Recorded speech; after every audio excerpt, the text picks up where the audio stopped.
සිතුවිලි සිර කරන් ඔබ නිසා ඔබ නිසා ඔබ නිසා ඔබ නිසා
සිතුවිලි සිර කරන් ඔබ නිසා ඔබ නිසා ඔබ නිසා ඔබ නිසා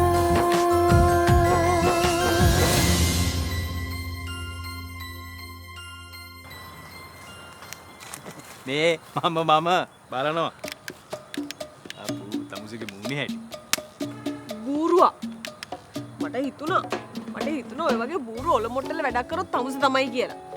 බලනවා මම බය වෙච්ච තරම්. අනික අර විසිල් සද්ද දැම්මේ තමුසේනේ. මොඩේ. විසිල්? මේ ඔයාට මහා භයානක විසිල් සද්දයක් ඇහුණාද? ඒ කියන්නේ මේ කවදාවත් මීට කලින් ඇහිලා නැති විදිහේ.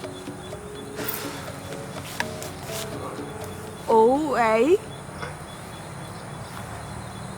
Oh my god. ඔයාට එනං ඇහිලා තියෙන්නේ ජින්නගේ සද්දේ.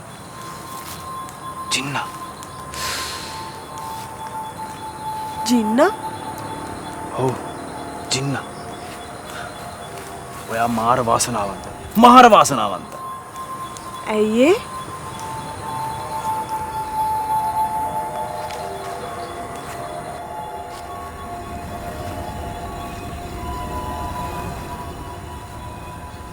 ඔයාට ඇහුනේ ජින්නගේ සද්දෙනේ. ඒක ඇහෙන්නේ ඉඳලා හිටලා එක්කෙනෙක්ට විතරයි. ඒකත් විශේෂ කෙනෙක්.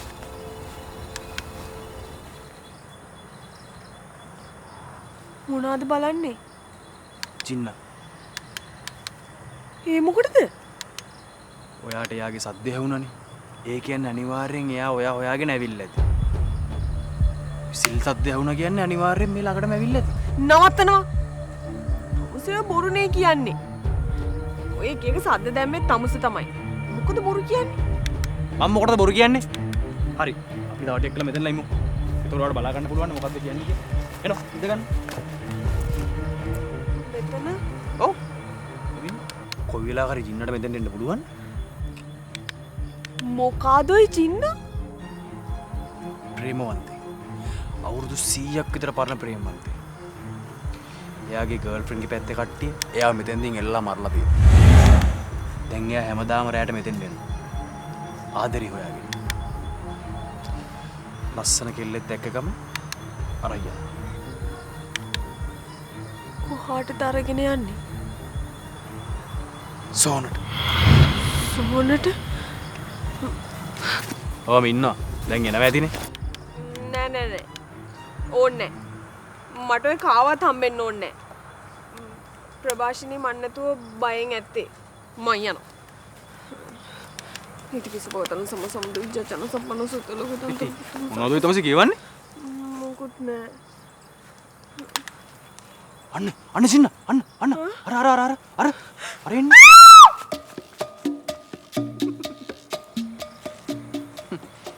අම්මත් බයලා දින් මම බය ගුල්ලියක්ටනේ. ඇයි මම්මා මේ කෙල්ල ගැන මෙච්චර වද වෙන්නේ? මොකද්ද මෙයත් එක්ක තියෙන සම්බන්ධය?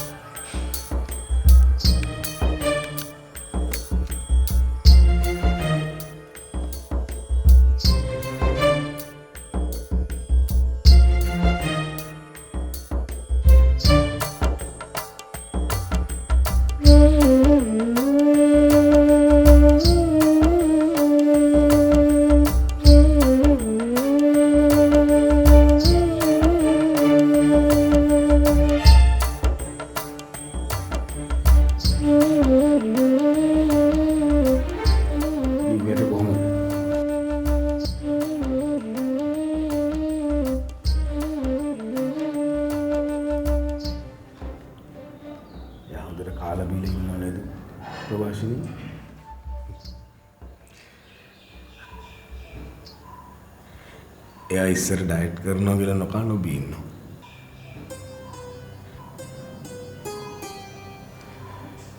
ඉෂාව දකිද්දී ඒ වගේ ලස්සනට ඉන්න ඕනේ කියලා.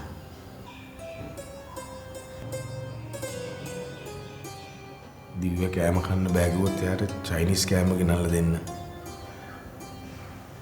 එයා ඒවට හරි ආසයි. ගෙදර හැමෝම දන්නවා දිව්‍යා ඔයාගේ නිෂාගේ දුව කියලා. මට තවත් මේ ඇත්ත හංගන්න බෑ ප්‍රමෝද. මං දිව්‍යාට හැමදේම කියනවා. එපා. දෙයියන්ගේ නාමයට එපා.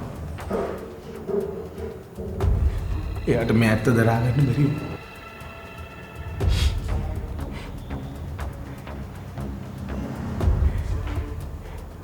එයාගේ තාත්තට වෛර කරයි.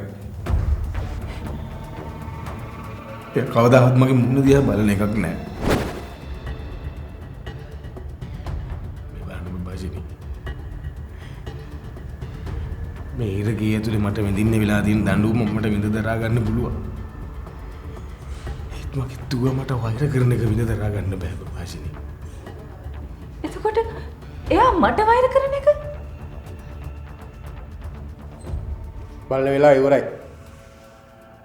තමුන්ට දැන් යන්න පුළුවන්.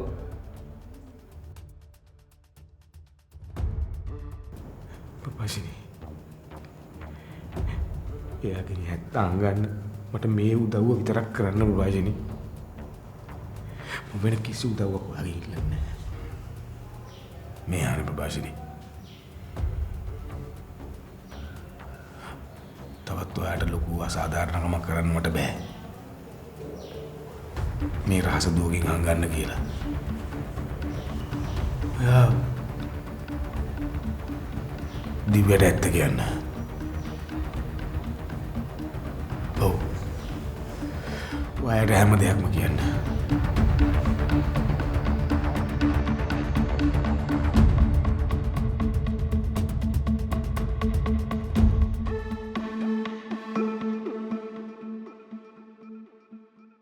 ඔබ නිසා ඔබ නිසා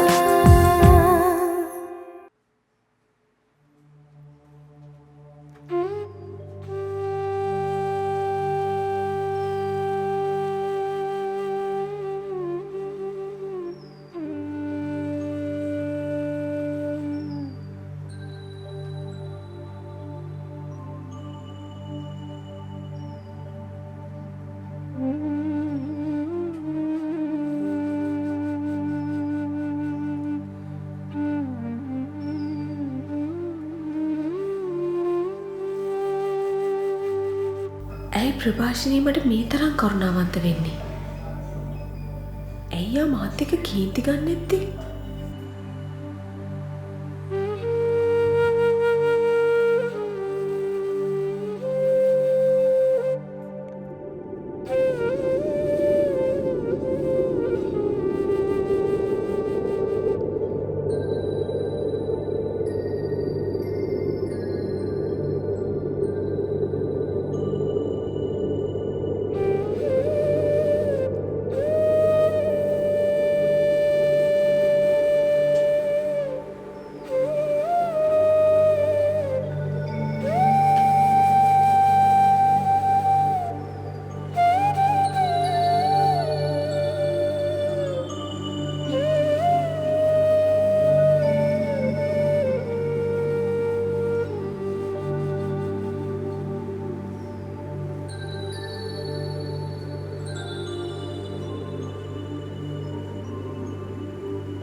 ඇත්ත දැනගත්තට පස්සේ එයා හිතන් ඉන්නේ මේ හැම දෙයක්ම වෙනස් වෙයි. ඒකට කමක් නැහැ. එයා මට වෛර කරයි.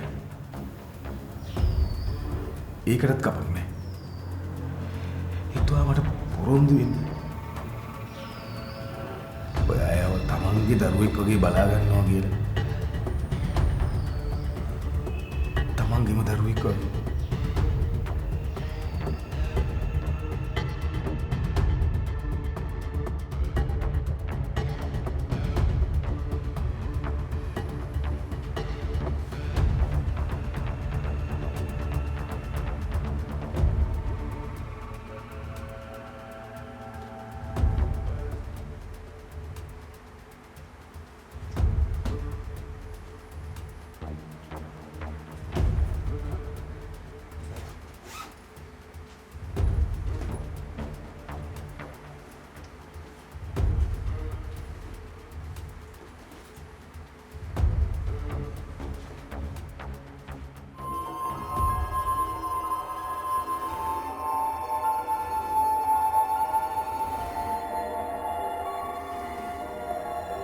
මොනවා?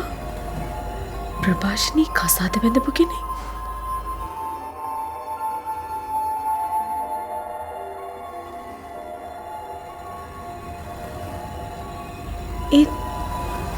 ඒත් කාවද?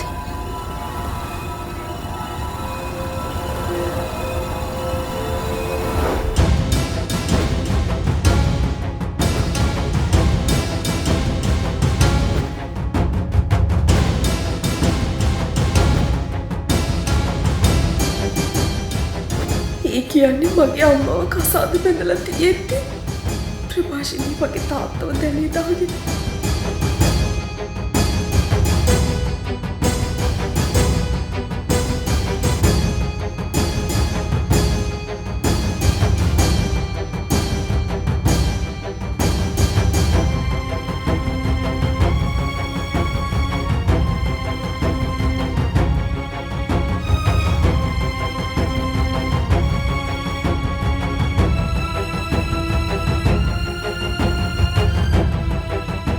ඔබ නිසා ඔබ නිසා එහෙම කොහොමද වෙන්නේ?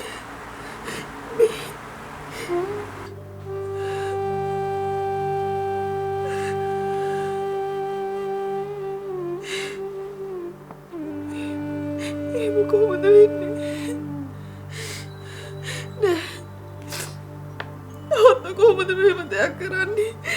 මේක වෙන්න බෑ. මේක වෙන්න බෑ. මේක වෙන්න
මේ හරි ප්‍රකාශනී. තවත් ඔයාට ලොකු අසාධාරණකමක් කරන්න මට බෑ. මේ රහස දුවකින් හංගන්න කියලා. ඔයා දිව්යට ඇත්ත කියන්න. ඔව්. ඔයාට හැම දෙයක්ම කියන්න.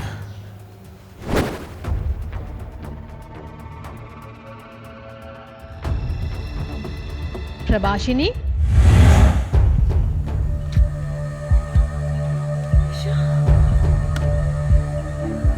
දිව්‍යයට ඇත්ත කියන්නද හදන්නේ? ඇත්ත කියලා ඒ දරුවගේ ජීවිතේත් විනාශ කරන්නද හදන්නේ? ඔයා අපිට ශාපයක් ප්‍රභාෂිනී. මට මගේ පවුල අතහැරලා මේ තරම් ඉක්මනට යන්න ඕනේ ඔයා නිසා.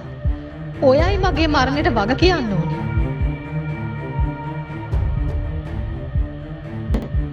ඒක බොරුවක්. ඒක බොරුවක්. ඔයා අන්තිමට කිව්ව වචනේ දිව්‍යගේ හිතේ කලේ කෙටු අකුරු වගේ ලියවිලා. දැන් එයා මං ගැන හිතන් ඉන්නේ වැරදි විදිහට. නෑ නිෂා. මං වගේ මරණයට වග කියන්න ඕනේ නෑ. ඔයා නැති උනේ මං නිසා නෙමෙයි. ඒක ඔයත් හොඳටම දන්නවා. කවද වෙනකන් තමන්වම රවට්ට ගන්නද කල්පනා ප්‍රභාෂිනී? දැන්වත් ඇත්ත පිළිගන්න. ඔයයි මාව මැරුවේ. ඔයයි. ඔයා තමයි මාව මැරුවේ. නෑ නෑ නෑ. ඒක බොරුවක්. මම මාව මැරුවේ නෑ. ඒක බොරුවක් දෙන්නේ. ඒක බොරුවක්.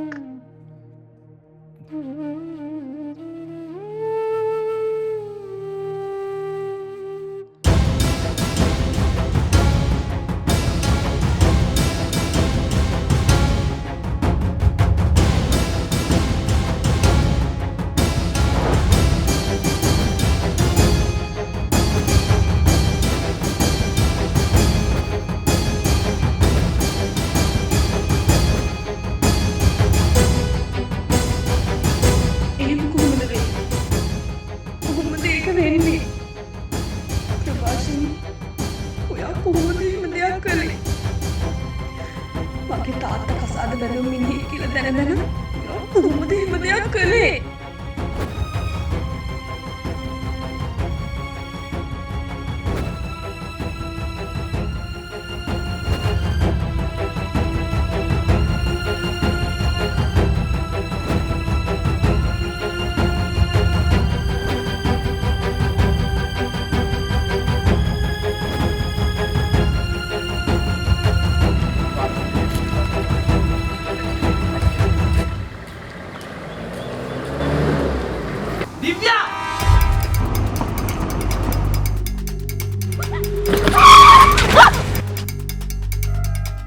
ප්‍රභාෂිනී ගෙදරින් ගියා විතරයි තිස්සන් කොටුවක් වගේ මේක. රේණුක මේ වගේ තීරණයක් ගන්න ඉස්සෙල්ලා එයා ඔයාගෙන් අහලා ඉන්න ඕන නේද?